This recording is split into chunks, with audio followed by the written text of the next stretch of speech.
First grader Charlie Kakdak home from Palm Beach Gardens Elementary, reading her mom a letter from the school nurse. It is suggested that your child's health be examined by a physician.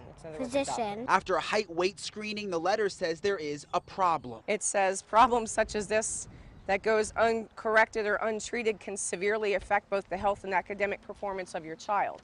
Then I asked my mom if I was fat, and she said no. Charlie's mom says she called the school nurse, who told her Charlie's body mass index is high, and according to state standards, she is overweight. It's basically, in my opinion, telling me that I'm harming my child and doing wrong by her, and then telling me how to properly feed my child.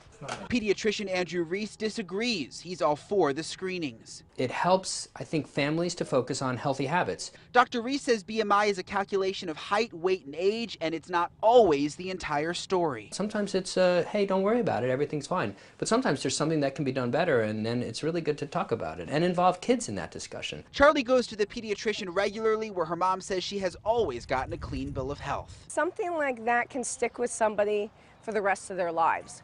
It's going to, just stick in her head, am I fat? Do they think I'm fat? That mom has opted to have her daughter out of all future health screenings, and the school district insists that these letters are sent home in sealed envelopes and that the teachers don't even see what's inside them. Live in Palm Beach Gardens, Brian Ensign, WPTV News Channel 5.